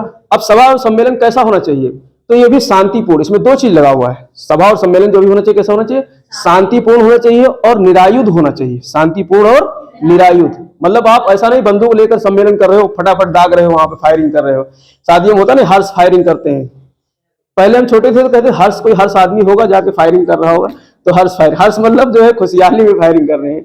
तो हर्ष फायरिंग जो है नहीं कर सकते हो सभा और सम्मेलन में। अगर ऐसा हर्ष फायरिंग करते हुए पकड़े गए तो फिर आपको जेल हो सकती है। ठीक है, तो सम्मेलन, भाई शादी भी क्या है, सभा है, सम्मेलन है। अब वहां बंदूक लेकर थोड़े नहीं जा सकते हो, मतलब उसको लहरा करके और जो है हर्ष फायरिंग नहीं कर सकते हो। तो सम्मेलन और सभा होनी चाहिए, लेकिन वहां पर शांतिपूर्वक होना चाहिए और जो है निरायुध होना चाहिए, कोई हथियार नहीं होना चाहिए सभा और सम्मेलन। अगर पकड़ा जाता है सम्मेलन में कोई हथियार पकड़ी जाती है तो सम्मेलन को रद्द कर दिया जाएगा और हथियार को जब्त कर लिया जाएगा, और जो सम्मेलन आयोजन करता है उसको पकड़ लिया जाएगा, अरेस्ट कर लिया जाएगा। ठीक, तो ये हमको आजादी देता है। लेकिन इस तरह संघ और संगठन, कोई भी पार्टी बनाओ, लेकिन अब पार्टी कैसी हो, उस तरीके से नहीं हो कि आतंकवादी पार्टी अब गठित कर लो। ठीक है, राजनीतिक पार्टी बना सकते हो, शिक्षा की पार्टी कोई बना सकते हो, कुछ भी बनाओ। तभी तो बहुत सारी पार्टियां हिंदुस्तान में बनती चली जाती हैं। तो उसको पावर कहां से मिला है, अनुच्छेद 19 से मिला है। आप कोई भी पार्टी बना लो। ठीक है, और आवास संचरण ये तो बता ही दिए, कहीं भी पूरे देश में भ्रमण करने का। लेकिन अब संचरण का मतलब ये नहीं किसी बेडरूम में घुस जाओ, ठीक, तो संचरण कर सकते हो। बसने की आजादी है, कहीं भी बस सकते हो अपना जो है संचरण करते हुए, कहीं भी आप जो है जमीन खरीद लो बस जाओ। ठीक है। लेकिन संपत्ति अगर आप, जैसे संपत्ति अर्जन को इसलिए खत्म किया गया, इसको क्यों खत्म किया समझ लो। जैसे मान लो यहाँ से सरकार निकाल रही है रेलवे लाइन या सड़क बना रही है, नेशनल हाईवे एक्सप्रेसवे बना रही है, और बीच में हमारा जो है 2 कट्ठे की जमीन आ रही है, हम ना दे रहे हैं, हम तुम कहीं मोड़ के निकालो, हम नहीं दे रहे हैं। क्यों दे भाई? क्योंकि हमको अधिकार मिला हुआ है, संपत्ति का अधिकार मिला है, अनुच्छेद 19 और अनुच्छेद 31 के तहत हमको संपत्ति का अधिकार मिला, हम नहीं दे रहे हैं, हम तो कोर्ट चले जाएंगे, तो कोर्ट भी कहेगा भैया वो सही कह रहा है, क्योंकि हम उसकी रक्षा करेंगे। तुमने ही तो लिखा है संविधान में, लिख कर गए हो पूर्वजों ने कि जो है संपत्ति अर्जन का अधिकार है, अब वो नहीं छोड़ रहा है। जब देखा ऐसी समस्या आ रही तो संसद बैठ करके कानून बना दिया, कहा इसको हटाओ यहाँ से, नहीं तो भाई दिक्कत हो जाएगी। पता है रेलवे लाइन बिछाने बैठ गए और वो 2 कट्ठे वाला आकर सीना तान कर खड़ा हो दिया, कानून जानता है, हमने पढ़ा दिया उसको कानून, और कहेगा हम नहीं दे रहे हैं, क्या कर लोगे, हम तो जा रहे हैं, तुम जबरदस्ती करोगे, कोर्ट चले जाएंगे। तो फिर संसद बैठ करके, संसद ने देखो, संसद इनमें मतलब न्यूनीकरण कर सकती है, मूल अधिकारों को क्या कर सकती है, न्यूनीकरण। लेकिन जो है अगर मूल अधिकार का अगर उस तरीके से उसके संवैधानिक ढांचे का हनन हो रहा है तो फिर न्यायालय क्या करेगी, उसको अल्पीकरण कर देगी, उसको खत्म कर सकती है। लेकिन यहाँ पर जो है संपत्ति के जब अधिकार को खत्म किया गया तो इससे कुछ मूल ढांचा नहीं प्रभावित हुआ, वहां पर रीजनेबल तर्क बताया गया, कोर्ट में कहा गया, बताया गया उसको, मतलब कि जो है इस तरीके की समस्या आ रही है, भाई विकास रुक रहा है, रेलवे लाइन बिछाना है, रेल तो भैया रेल पटरी तो सीधे जाएगी ना, टेढ़ी मेढ़ी थोड़ी नहीं कर सकती कि इधर से घुमा दिए, 4 बीघे छोड़ करके फिर ऐसे घुमा करके पटरी ले रहे हैं, तो घुमाने के लिए बहुत लंबा चाहिए। तो इसलिए ये सारी चीजें फिर उसको हटा करके संवैधानिक अधिकार में ही रखा गया है, लेकिन उसे अब मूल अधिकार नहीं कहा जाता है। तो इसलिए जो है संपत्ति हटा दिया गया। और आजीविका, और कहीं भी अब आजीविका को भी समझ लो, जैसे इसमें भी आजीविका कैसी होनी चाहिए, जैसे आप कहो कि हम तो डॉक्टरी करेंगे, कहीं भी खोल लिए दुकान, क्योंकि हमको स्वतंत्रता मिली हुई आजीविका का, लेकिन ऐसे थोड़ी नहीं डॉक्टरी कर सकते हो। डॉक्टरी का क्या होना चाहिए, आपके पास डिग्री होनी चाहिए। तो उसके लिए मना नहीं कर सकते हो कि संविधान ने ये कहा है, तो अभी बैठ करके तुरंत हम जो है लिखने लगे, आ जाओ टेबलेट ले जाओ, पैरासीटामोल ये लिख रहे हैं, इंजेक्शन ठोक रहे हैं, घसाघस जो है, ठीक। तो उसके लिए क्या होनी चाहिए, डिग्री होनी चाहिए, ठीक। तो आप इसके आधार पे यहाँ पे नहीं कह सकते हो कि हमको कोई भी आजीविका करने का अधिकार है। तो यहाँ पर जो है जहां जरूरत है जिस चीज की, वो होनी चाहिए, तभी आप आजीविका कर सकते हो। और वैसे आप मतलब कमाने के लिए, जैसे आप कहीं दुकान खोलना है, रेहड़ी लगाना है कहीं, तो वो सब कर सकते हो, उसमें कोई दिक्कत नहीं। लेकिन कुछ ऐसे आजीविका है, वृत्ति है, जैसे वकील है, तो आपको कानून की पढ़ाई करनी पड़ेगी, डिग्री होनी चाहिए, लॉ की डिग्री होगी, डॉक्टर की डिग्री होनी चाहिए, इंजीनियरिंग की पढ़ाई होनी चाहिए, तभी तो आप उससे संबंधित वृत्ति कर सकते हो, आजीविका कर सकते हो। तो उसको आप आधार बना करके कोर्ट नहीं जा सकते। तो ये सारी हमको स्वतंत्रताएं मिलती है। अनुच्छेद 20 कहता है 2 सिद्धि के संबंध में संरक्षण। अनुच्छेद 20 क्या कहता है, ये बहुत ही महत्वपूर्ण अनुच्छेद है। यहाँ पर क्या होता है कि अगर ये अनुच्छेद नहीं डाला गया होता तो फिर जो है किसी पर भी जो है जोर जबरदस्ती करके, और मतलब जो दोस्त जिन पर अपराध का मुकदमा चल रहा है उन पर जबरदस्ती जो है इस तरीके से दिक्कत हो सकती थी, तो उनको अपराधियों को संरक्षण दिया गया है। भाई अब ये तो जो अपराध होते हैं, बहुत सारे ऐसे अपराध होते हैं व्यक्तियों से जो मतलब बिना अनजान, मतलब अनजान में हो जाते हैं, या कुछ मजबूरी होती है अपराध हो जाते हैं, या कुछ को जबरदस्ती फंसा दिया जाता है अपराधी बना करके, तो उनसे अपराधियों को, दोषियों को संरक्षण दिया गया है, ठीक। इसलिए हमारे कानून की ये बहुत बड़ी खासियत है कि मतलब एक निरपराधी को सजा न होने पाए, उसके लिए चाहे 100 अपराधियों को छोड़ना क्यों ना पड़े, लेकिन एक जो निरपराध व्यक्ति है उसको सजा नहीं होनी चाहिए। तो इस चीज को ध्यान में रखते हुए संविधान निर्माताओं ने कहा है 2 सिद्धि के संबंध में संरक्षण, protection in respect of conviction. तो इसमें 3 बातें कही गई हैं। इसमें कितनी बातें कही गई, 3। कार्योत्तर विधियों से संरक्षण, ये कार्योत्तर विधियों से संरक्षण, अर्थात ये तो ये हो गया। दूसरा दोहरे दंड से संरक्षण, और तीसरा क्या, आत्म अभिशंसन से संरक्षण। ये तीनों जो है संविधान के लिखे हुए हिंदी के क्या है, टर्म्स हैं। अब ये क्या है, कार्योत्तर विधियों से संरक्षण, इसको समझ लो। इसमें कहा गया है कि जो कानून जिस समय से बनता है किसी अपराध के लिए, अब अपराध तुम पहले करके आ गए हो और कानून आज बन रहा है, तो उस कानून के आधार पे आपके पहले अपराध किए हुए अपराध के लिए सजा नहीं दी जा सकती। जैसे उदाहरण ऐसे समझो, जैसे आपके घर में एलियन घुस गया, एलियन समझते हो, दूसरे ग्रह का प्राणी आ गया, और उससे संबंध में अभी कोई कानून नहीं बना है, ठीक। आपके घर में एलियन घुस गया, आपने एलियन को क्या कर दिया, मार दिया, वो भी एक प्राणी है, दूसरे ग्रह का है। अब एलियन को आपने मार दिया, तो अब जो है कोर्ट वगैरह में सब में पहुंच गई बात कि यार वो दूसरे ग्रह का प्राणी आया था और राजेंद्र ने जो है उसको मार दिया, लेकिन अभी ऐसा कोई कानून नहीं मिला है बना है कि हमको सजा हो सके उसके खिलाफ, तो हमें सजा तो हो नहीं सकती है। तो अब संसद में बैठक होगी और वहां पे एक कानून पारित किया जाएगा कि आज कानून पारित किया जाता है कि अगर एलियन को कोई मारता है तो उसे भी जीव हत्या मानी जाएगी और उसके खिलाफ फलाना फलाना चार्ज लगेगा, आजीवन कारावास, मृत्युदंड, जो भी तैयार कानून बनाया जाएगा वो। तो अब उसके आधार पर कहें कि कानून अब बनाया गया है और राजेंद्र ने मारा था 4 महीने पहले, कानून बना है 4 महीने बाद, और अब जो है हमारे खिलाफ जो है मुकदमा लिखा जाएगा, तो नहीं हो सकता है। यानी जिस समय से कानून परिवर्तन में आया है, लागू हुआ है, उस समय उस कानून के आधार पर उसके बाद जो भी जो है अपराध होंगे तो उसमें सजा मिल सकती है, लेकिन उसके पहले अगर आपने वो सजा मतलब कानून का उल्लंघन किया है जो बना ही नहीं था कानून, तो आपको उस पर सजा नहीं मिल सकती। तो इसी को कहते हैं कार्योत्तर विधियों से संरक्षण। कार्योत्तर विधियों से संरक्षण इसी को कहते हैं कि मतलब कानून बनने के बाद, कानून जो अस्तित्व में आने के बाद अगर कोई उससे संबंधित कानून का उल्लंघन होता है तो सजा आपको मिलेगी। उसके पहले अब जैसे अंग्रेजों के समय बहुत सारे कानून, मुगलिया कानून था, जैसे मुगलिया कानून ये था कि जो है आपने जो है किसी को थप्पड़ मारा या किसी की जो है एक आंख फोड़ दी तो आंख के बदले आंख, ठीक है, और हाथ, आप किसी का हाथ तोड़ दिया तो हाथ के बदले एक हाथ ले लिया जाता था, ऐसे सख्त कानून थे।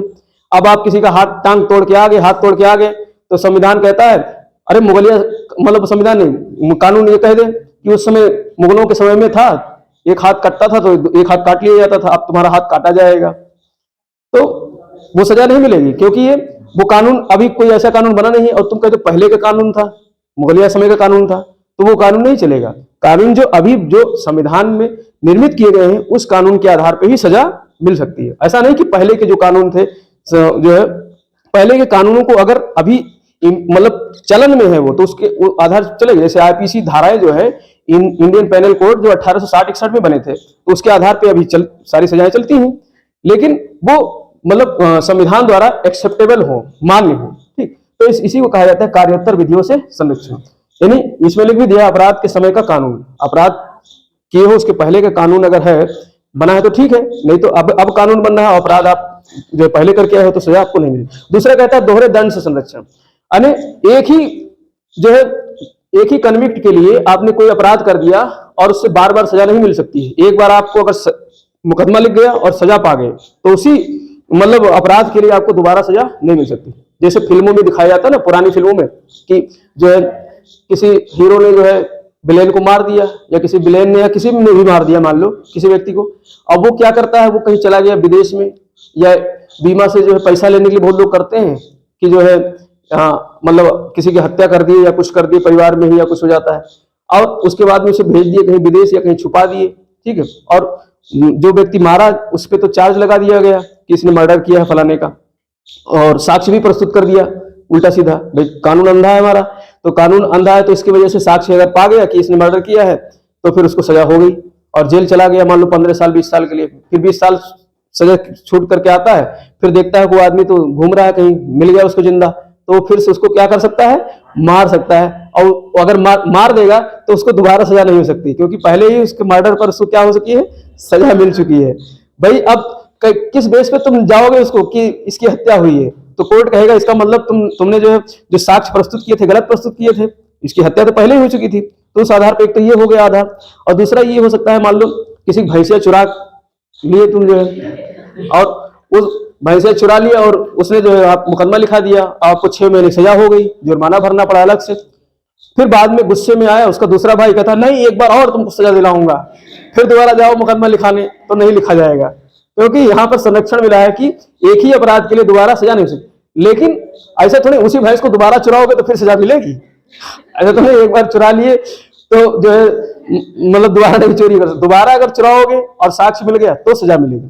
लेकिन एक बार भैंस चुरा, जैसे लालू प्रसाद यादव चारा खा गए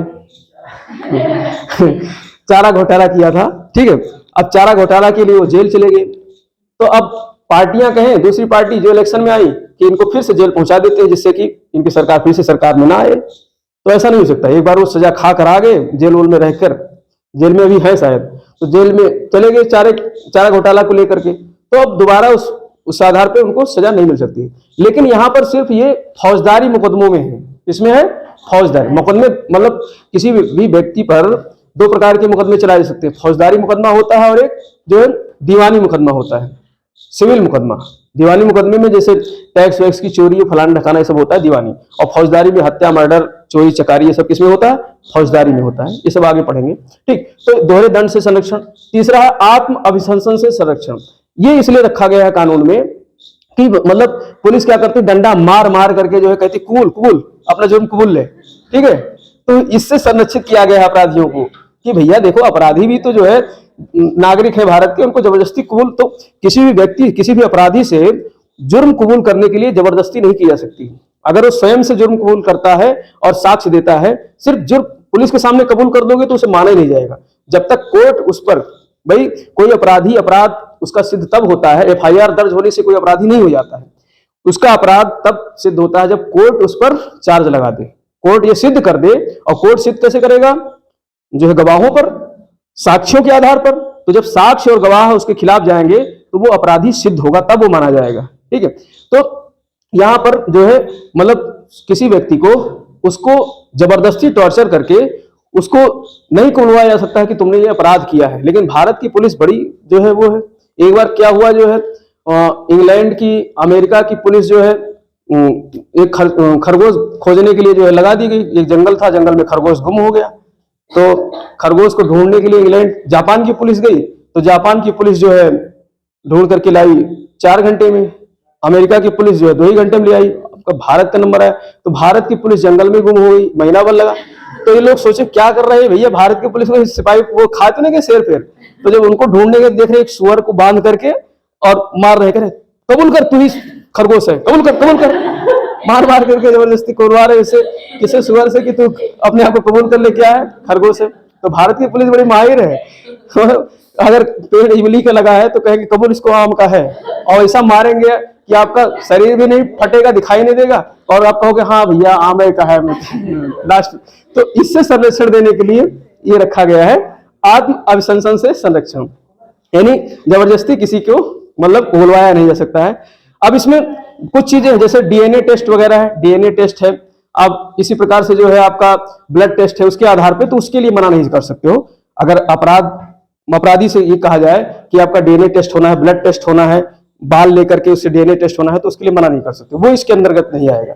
लेकिन जो पॉलीग्राफ है, पॉलीग्राफ कल मैंने बताया था झूठ पकड़ने का एक मशीन, तो पॉलीग्राफिंग वगैरह कराई जा सकती है व्यक्ति को, मतलब पॉलीग्राफिंग वगैरह हाँ जबरदस्ती नहीं कराए, कुछ ऐसे केस है उसमें कराई जा सकती है।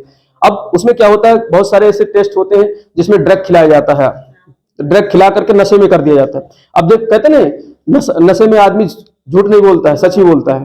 तो क्यों बोलता है? क्योंकि ब्रेन का कंट्रोल खत्म हो जाता है, इंसान के कब्जे से ब्रेन बाहर चला जाता है। तो इसलिए क्या किया जाता है, उनको ड्रग खिलाया जाता है किसी अपराधी को, फिर उनसे जो है सारी बातें उगलवाई जाती है। तो उस समय कोशिश ज्यादातर ये होता है कि जो है व्यक्ति झूठ नहीं बोलता। और एक मशीनों के द्वारा होता है, जो कल मैंने बताया था, बहुत सारी चीजें लगा कर उपकरण, फिर एक ऐसी कुर्सी बैठा दिया जाता है कि आप जैसे झूठ बोलोगे और तुरंत वो पकड़ लेगा, मशीन मतलब इंडिकेशन दे देगा। और दूसरा ड्रग वाला तरीका है। तो ये सारे तरीके अवैध माने जाते हैं, मतलब बहुत विशेष परिस्थितियों में इनका इस्तेमाल किया जा सकता है, जब कोर्ट आदेश कर दे कि इसका पॉलीग्राफिक टेस्ट होना है, भाई ड्रग देना है, ड्रग खिलाना है। ठीक, तो इस तरीके से ये जो है आत्म अभिशंसन से संरक्षण। अनुच्छेद 21 कहता है प्राण एवं दैहिक स्वतंत्रता। प्राण एवं दैहिक, ये भी बहुत महत्वपूर्ण अनुच्छेद है, यहाँ से बहुत प्रश्न आते हैं। प्राण एवं दैहिक, देखो दो चीज इसमें, प्राण अर्थात जीने का अधिकार, जीवन जीने का अधिकार, जिंदा रहने का अधिकार किसमें है? अनुच्छेद 21 में है। और जिंदा रहने के साथ साथ में दैहिक स्वतंत्रता, दैहिक स्वतंत्रता मतलब ऐसा नहीं कि हमारा शरीर जो है मतलब इसको किसी तरीके से प्रताड़ना मिलनी चाहिए। तो ये दोनों मिलाकर के अनुच्छेद 21 में आता है, और ये अनुच्छेद 19 को पूरित करता है। तो इसको पढ़ने के लिए अनुच्छेद 21 को अनुच्छेद 14 पढ़ा जाता है, साथ में अनुच्छेद 19 पढ़ा जाता है, अनुच्छेद 21 पर, तब ये कंप्लीट माना जाता है। दैहिक स्वतंत्रता इसमें भी बात की गई है। ये सब क्या है? दैहिक स्वतंत्रता है हमारे, मतलब दैहिक मतलब शरीर, शारीरिक स्वतंत्रता है। भाई शरीर हमारा कहीं भी बच सकता है, हमारा शरीर ही तो बोलेगा। ऐसा तो है नहीं कि जो है मुंह हमारा ऊपर से बोल रहा है, शरीर में ही तो है, तो शरीर ही बोलेगा, शरीर ही सभा सम्मेलन बनाएगा, शरीर ही संगठन बनाएगा। तो दैहिक स्वतंत्रता सब यहाँ भी दी हुई है, और इसको अलग से भी दिया गया है। तो कभी कभी प्रश्न आ जाता है कि जो है किन अनुच्छेदों को मिला करके इंसान की दैहिक स्वतंत्रता कंप्लीट होती है। तो अनुच्छेद 14 में विधि के समक्ष समानता दी गई है, वहां तो उसको भी मिलाकर पढ़ा जाएगा। अनुच्छेद जो है 19 में 6 स्वतंत्रताएं दी गई है और अनुच्छेद 19 हाई है दैहिक स्वतंत्रता से संबंधित। तो ये 3 अनुच्छेद कंप्लीट एक साथ लिखे जाते हैं, पढ़े जाते हैं, इसलिए ध्यान रखना 14, 19 और 21 सम्मिलित रूप से तभी होता है protection of life and personal liberty, दैहिक स्वतंत्रता।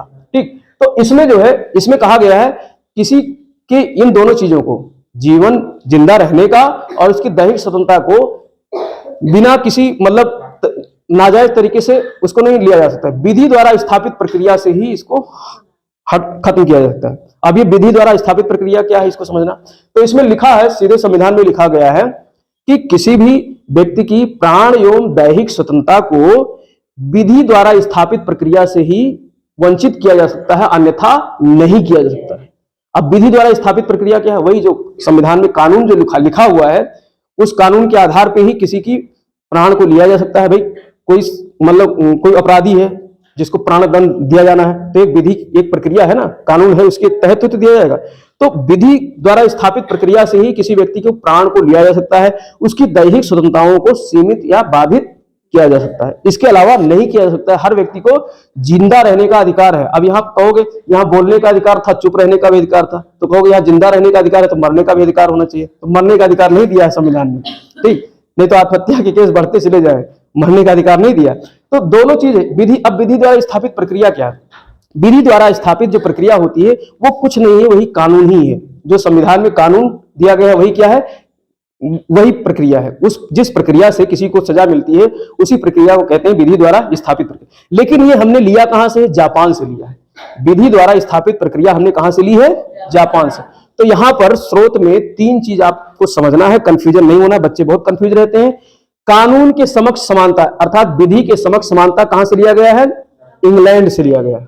शब्दों में हेराफेरी है, समझ लो। कानून के समक्ष समानता कहां से लिया गया है? इंग्लैंड से लिया गया है। एवी डाइसी विधि का कानून पढ़ाया था मैंने ना, एवी डाइसी ने सबसे पहले विधि का कानून की बात की थी। उन्होंने कहा था और विधि का कानून अर्थात कानून के समक्ष सब बराबर है, ये सब कहां से हमने लिया है? इंग्लैंड से लिया है। और कानूनों के मतलब विधियों के समान संरक्षण की बात, विधियों के समान संरक्षण की बात कहां से ली है? यूएसए से ली है। विधियों के समान संरक्षण की बात हमने कहां से ली है? यूएसए से। और विधि द्वारा स्थापित प्रक्रिया कहां से ली है? जापान से। तो 3 शब्दों का हेरफेर है, इनको ध्यान रखना है।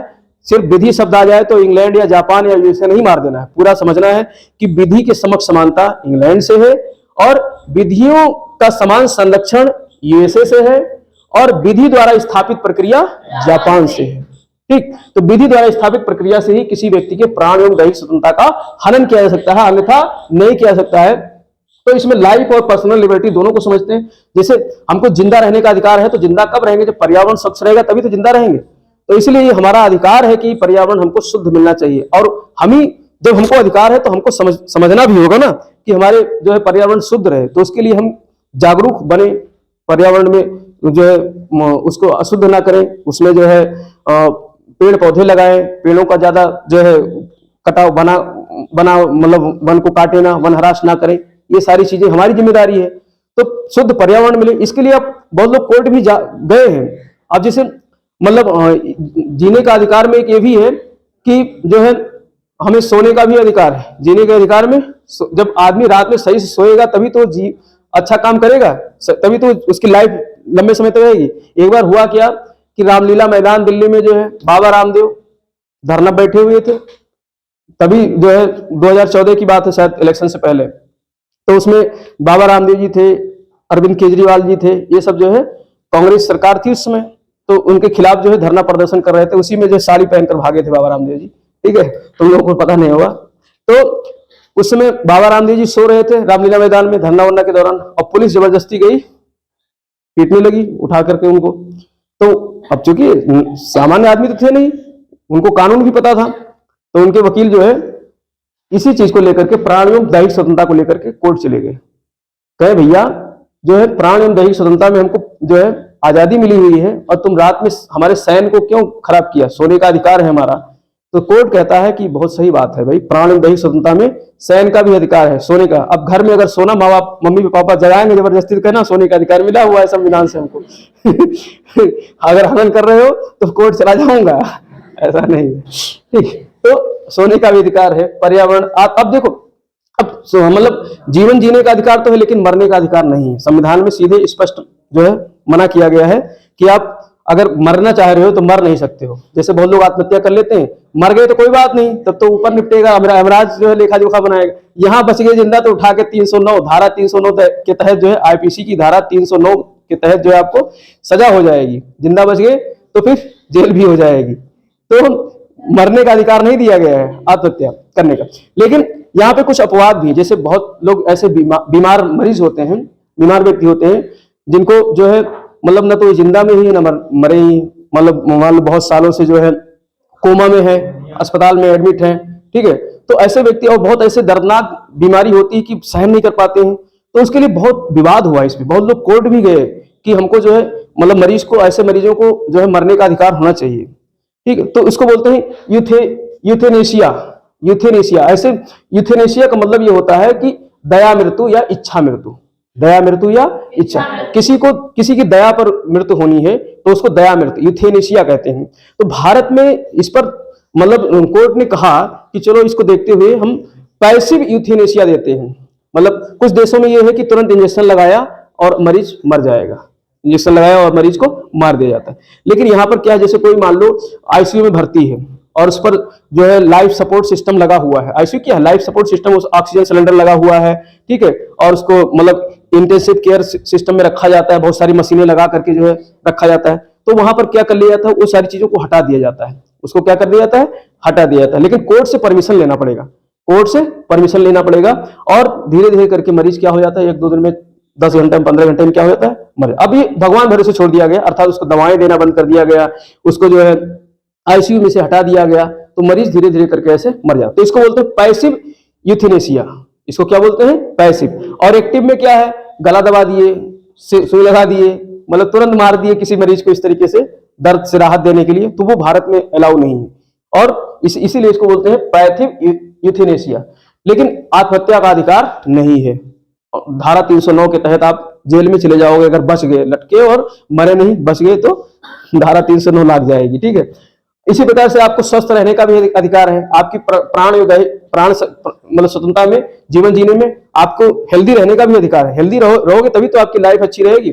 अब जैसे इसी वजह से तो सरकारें क्या करती हैं कि आपके स्वास्थ्य को सुनिश्चित करने के लिए, मतलब जैसे बच्चा जो होता है उसको बहुत सारे टीके लगाए जाते हैं। अभी कोरोना में क्या सबको मुफ्त टीके लगाए गए, ये सब इसी के आधार पे, प्राण एवं दैहिक स्वतंत्रता के आधार पे ही, प्राण एवं दैहिक स्वतंत्रता के आधार पे ही ये सारी चीजें की जाती है, ठीक। अब मान लो जैसे किसी व्यक्ति को फांसी की सजा हो गई है, और जो है वो क्या नाम है, जेलर कहता है ले चलो बाहर चौराहे फांसी देंगे इसको, तो भारत में ऐसा नहीं हो सकता है, क्योंकि उसके प्राण की संरक्षा के अंतर्गत उसे फांसी किसी सार्वजनिक स्थान पे नहीं दी जा सकती है। फांसी अगर दी जाएगी तो कहां पर, जो जेल में सुनिश्चित की गई है वहीं पर। लेकिन ईरान में ऐसा नहीं है। देखो ईरान का कानून कितना खराब है। ईरान में इस समय वहां के जो राष्ट्रपति हैं वो बहुत कट्टरपंथी हैं और बहुत ज्यादा रूढ़िवादी हैं। तो उन्होंने क्या कर रखा है कि वहां की महिलाएं जो बुर्का वगैरह पहनती हैं, तो वो उसके खिलाफ जो है प्रोटेस्ट कर रही हैं, कई महीनों से जो है वहां लड़ रही हैं कि हमको बुर्के से आजादी मिलनी चाहिए, हम भी जींस वींस पहने जो है, ठीक है। लेकिन वहां पर कानून ये है, बुर्का अगर नहीं पहनोगे, बुर्का, तो फिर कोड़े मारे जाते हैं। अब देख लो भारत में ऐसा होता ना तो तुम लोग यहाँ बैठ के पढ़ नहीं सकती थी।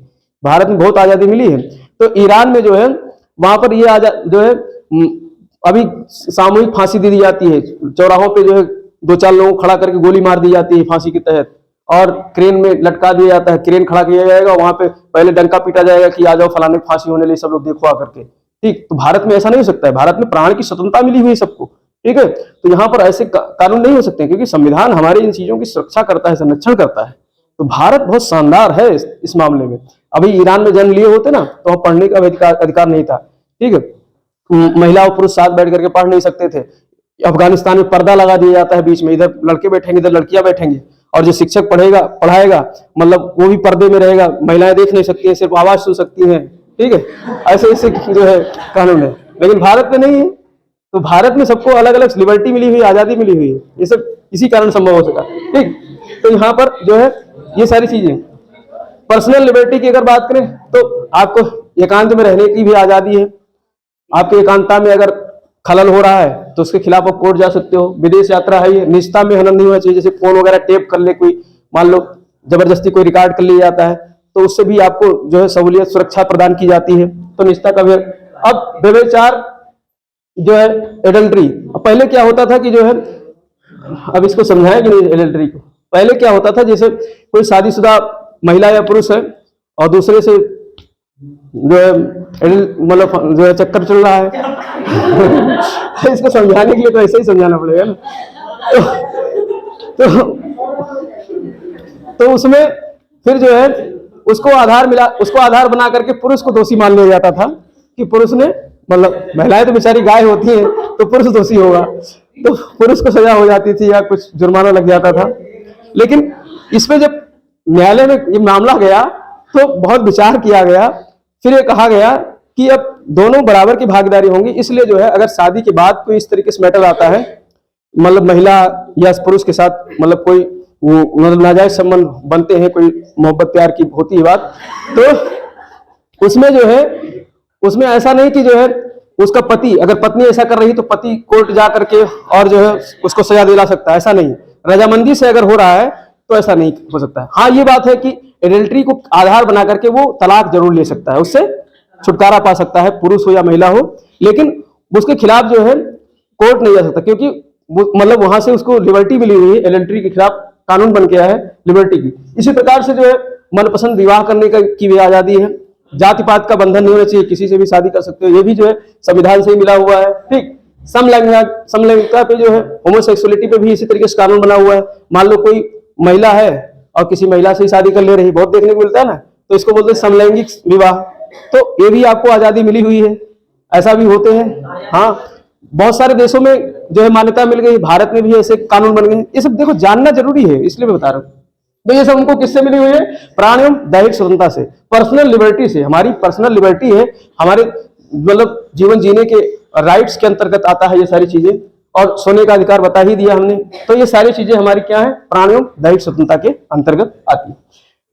अब ये एक जोड़ा गया है अनुच्छेद 21 है, ये तो 21 हो गया, और एक स्वतंत्र अनुच्छेद जोड़ा गया है अनुच्छेद 21A। मैंने बताया संविधान में संशोधन जब किया जाता है तो उसको जहां रखना है वहीं बीच में घुसेड़ दिया जाता है, दो अनुच्छेदों के बीच में घुसेड़ दिया जाता है। अब अलग से नंबर तो देंगे नहीं, तो उसी नंबर में मान लो आगे वाला 20 है और नीचे वाला 21 है, तो 20 और 21 के बीच में घुसेड़ा तो 20A लिख दिया, अगर ए पहले से जुड़ा हुआ तो 20B लिख दिया। अब ये 21 और 22 के बीच में घुसेड़ा गया, एक जो है संशोधन, संवैधानिक संशोधन करके एक अनुच्छेद जोड़ा गया 21 और 22 के बीच में, तो उसको संख्या क्या दे दी गई? 21A। 21A। अब ये 21A का भाग नहीं है, ये मत समझना, 21A का भाग नहीं। अगर इसको छोटे a में कैपिटल लेटर में लिखा गया होता या फिर 1-2 नंबर दिया गया होता तब कहते इसका क्या है? भाग है। लेकिन इसको बड़े अक्षर से लिख दिया गया है अनुच्छेद 21A या का। तो ये जो है आप एक अलग से अनुच्छेद जोड़ा गया है, शिक्षा पाने का अधिकार। सभी बच्चों को शिक्षा पाने का अधिकार है, वो मौलिक अधिकार है, जिसको 86वें संवैधानिक संशोधन में जोड़ दिया गया 2002 में। 6 वर्ष से लेकर 14 वर्ष तक के बच्चों को, सभी को अनिवार्य निःशुल्क शिक्षा पाने का अधिकार है। अनिवार्य शब्द डाला गया है, अनिवार्य भी है और निःशुल्क भी है, यानी हाँ 6 वर्ष से लेकर 14 वर्ष तक के बच्चों को सभी को अनिवार्य और निःशुल्क, इसीलिए 6 मतलब प्राइमरी से लेकर के और 8वीं तक जो है निःशुल्क शिक्षा होती है, वहां फीस नहीं लगती है, यही कारण है। अब ये बात अलग है, चलो हाँ वो बात अलग, तो हाँ जा सकते हैं। तो लेकिन प्राइवेट संस्थान इनसे कुछ छूट है, प्राइवेट संस्थानों को, सरकारी में नहीं, प्राइवेट संस्थानों को इनसे छूट मिली हुई है। तो प्राइवेट संस्थान इनसे जो है क्योंकि उनका अपना एक सिस्टम है, वो अपना जो है फीस वगैरह से ही तो सारा रन करते हैं, तो वहां पर इससे छूट है।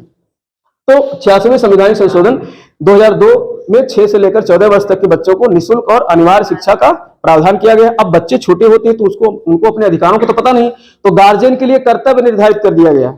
कहा गया जो माँ बाप होंगे वो उनका दायित्व होगा, उनका कर्तव्य होगा कि बच्चों को 6 से लेकर 14 वर्ष तक के उनके बच्चे हैं तो उनको अनिवार्य रूप से स्कूल भेजें फिर इस शिक्षा लेने के लिए। तो उनका कर्तव्य बता दिया गया। अब वो कर्तव्य है तो कहाँ आएगा? कर्तव्यों वाले में। इसके बाद हम लोग कर्तव्य पढ़ेंगे, मौलिक कर्तव्य। जो पहले 10 थे और इसी को उसी में जोड़ दिया गया है 11वें नंबर पे। उसमें लिखा गया है कि उन माँ बाप की जिम्मेदारी है जिनके बच्चे 6 वर्ष से लेकर 14 वर्ष तक के हैं, तो उन बच्चों को अनिवार्य रूप से स्कूल भेजें और उनको निःशुल्क शिक्षा प्रदान करवाने में सहायता करें। तो इसलिए 2 चीज यहाँ जो है जोड़ा गया। तो ये अनुच्छेद 21 यही चीज है। और जो लागू कब से हुआ है? 1 अप्रैल 2010 से। 1 अप्रैल 2010 से ये लागू। लास्ट है अनुच्छेद 22, गिरफ्तारी से संरक्षण, प्रोटेक्शन अगेंस्ट अरेस्ट, गिरफ्तारी से संरक्षण। ये दोनों अनुच्छेद 20 और अनुच्छेद 22 दोनों अपराधों से संबंधित है। दोनों किससे संबंधित है? अपराधियों से संबंधित है। तो यहाँ पर गिरफ्तारी से संरक्षण दिया गया है। अब ये 2 प्रकार के होते हैं गिरफ्तारी से संरक्षण, 2 प्रकार, दंडात्मक और निवारक। ठीक, दंडात्मक पनिटिव बोलते हैं। ये होता है कि जो है कोई अपराध कर दिया है, अपराध करने के बाद में उसको गिरफ्तार किया जाता है, तो उसको कहते हैं दंडात्मक जो है संरक्षण। तो वो यहाँ पर पहले वारंट लाया जाएगा, किसी को गिरफ्तार करना है, किसी ने कोई अपराधी है और उसको गिरफ्तार करना है, तो उसके खिलाफ क्या लाते हैं? वारंट लाते हैं, गिरफ्तारी का वारंट लाते हैं। अब उसको पूछने का भी अधिकार है कि किस बेस पर हमको गिरफ्तार कर रहे हो। ठीक, ऐसे थोड़ी ना जबरदस्ती गिरफ्तार कर ले जाओ। उसको अधिकार है कि पूछेगा आपसे कि भाई वारंट दिखाओ, कोर्ट का वारंट भी कहाँ का होना चाहिए? कोर्ट का होना चाहिए, तभी तो गिरफ्तार करोगे। और गिरफ्तार करने के बाद 24 घंटे के अंदर मजिस्ट्रेट के समक्ष ले जाना है। गिरफ्तार करने के बाद ऐसा नहीं कि जो है आप जो है थाने में बंद करके रखोगे, 24 घंटे के अंदर। और पुलिस क्या करती है? गिरफ्तार सवेरे कर ली और अपने जीप में बिठा के घुमाती रहती है। ठीक है, फिर शाम को ले जाएगी और ठूस देगी हवालात में, और फिर वहां लिखा जाएगा कि शाम को 4:05 पर आपको गिरफ्तार किया गया है। अब उसके पास 24 घंटा मिला है, अगले बार दूसरी पार्टी बुलाएगा, कहेगा भैया पैसा वैसा ले आओ, तब छोड़ेंगे इनको। तो वहां रफा दफा कर लेते हैं ना। लेकिन कानून आप जानते हो तो आप कहोगे कि हमको पहले मजिस्ट्रेट के पास ले चलो। मजिस्ट्रेट पहले अगर वहां पर जो है साक्ष्य वहां प्रस्तुत होगा, तभी हम दोष सिद्ध होगा हमारा। तो गिरफ्तारी के बाद जो है 24 घंटे के अंदर जो मजिस्ट्रेट है, मजिस्ट्रेट मतलब न्यायालय जो होते हैं, जैसा भी मतलब न्यायालय हो, वहां पर ले जाकर के प्रस्तुत करो 24 घंटे। और दूसरा, हमको वकील करने का भी अधिकार है। ऐसा नहीं कि ठोस दिया जेल में तो हम जो है वकील नहीं कर सकते हैं, हमको वकील करने का भी अधिकार है। तो ये सब किसके अंतर्गत आता है? दंडात्मक मतलब पनिटिव जो है अरेस्ट के अंतर्गत आता है। अगर कोई दंड है तो ये जब अपराध किया है उसके बाद। लेकिन दूसरा वहीं पर कहता है निवारक निरोध। ये कहता है कि प्रिवेंटिव डिटेंशन। इसमें क्या होता है कि अपराध किया नहीं, पहले ही शक के आधार पर ही पकड़ लिया।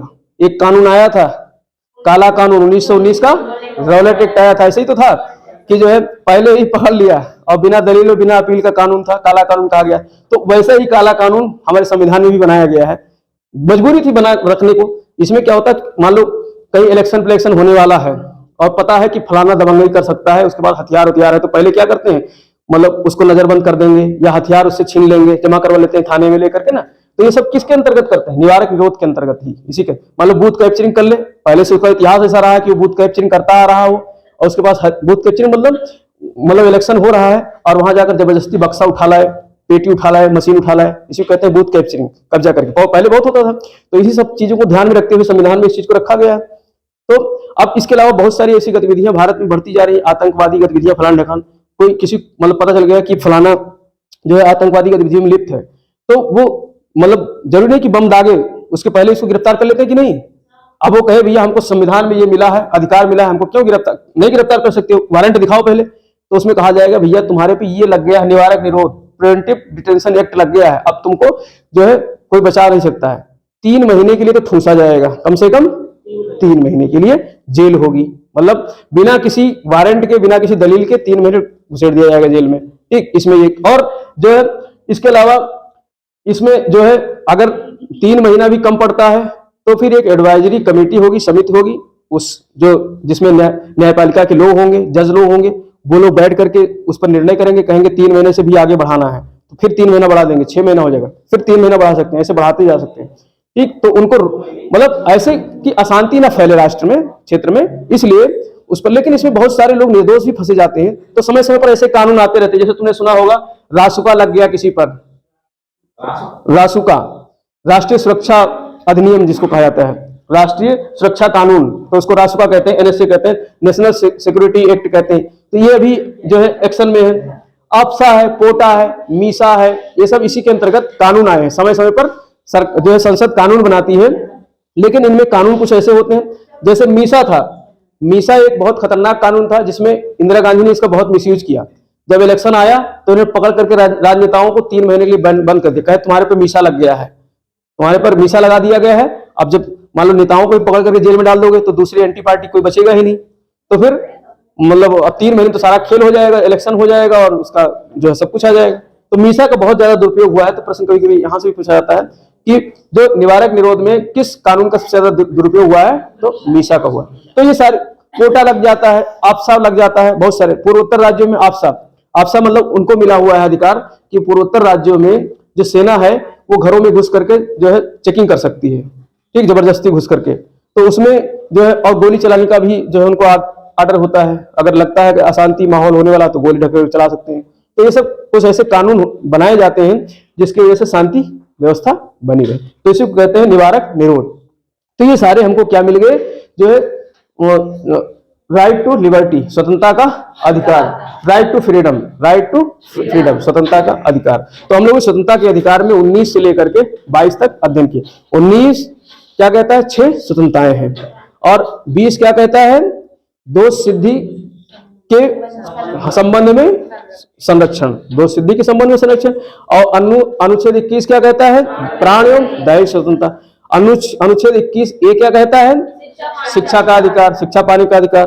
अनुच्छेद 22 क्या कहता है, गिरफ्तारी से संरक्षण। तो ये आपको याद होना चाहिए। अनुच्छेद 20 और 22 में कंफ्यूजन नहीं होना चाहिए। 20 और 22 दोनों किसको मिले हुए हैं, अपराधियों को मिले हुए हैं।